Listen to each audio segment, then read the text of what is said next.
సర్పంచ్, ఒక మండలానికి మరి ఎంపీ జడ్పీటీసీ, నేను ఒక నియోజకవర్గానికి మేమందరం ఎమ్మెల్యేలు. మాకు అరే మన ఊరు బాగు చేసుకోవాలి, మనం గెలిపించారు, వాళ్ళకి ఇచ్చేయాలి, అచ్చేయాలని ఆతృత ఉంటుంది. కానీ అధికారులకు డ్యూటీ నుంచి డ్యూటీ లాగానే ఉంటుంది.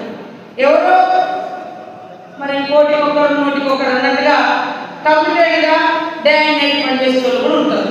వాళ్ళని ఖచ్చితంగా అభినందిస్తాం.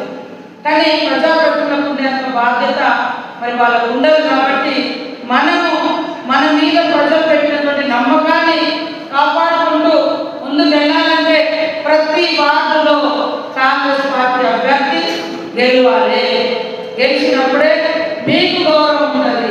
మీరు చూసిందో లేదు, ఇప్పుడు అనవసరంగా మనం గెలవకుండా టికెట్ తీసుకొని ఆడి ఓడిపోయి మీరు ఓడిపోయి పార్టీ నష్టపోయే కంటే మరి ఎవరు గెలుస్తారనేది మనల్ని మనం ఒక్కసారి అంతరాత్మం దీని మించి ఏది ఉండదు. ఏదో నేను గెలుస్తాను కాకుండా ఎవరైతే గెలుస్తారని మీరు ఒక్కసారి ఆలోచించండి.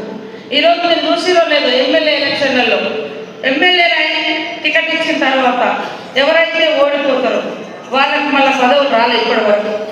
ఎందుకంటే ఎమ్మెల్యే ఇచ్చినాం, ఓడిపోయినాం, మరి టికెట్ త్యాగం చేసిన వాళ్ళకి ఇవ్వాలని చాలా మందికి టికెట్ త్యాగం చేసిన వాళ్ళకే చైర్మన్లుగా ఇతర ఎమ్మెల్సీలుగా అవకాశం ఇచ్చింది. అట్లా ఇక్కడ ఉన్నటువంటి వాళ్ళు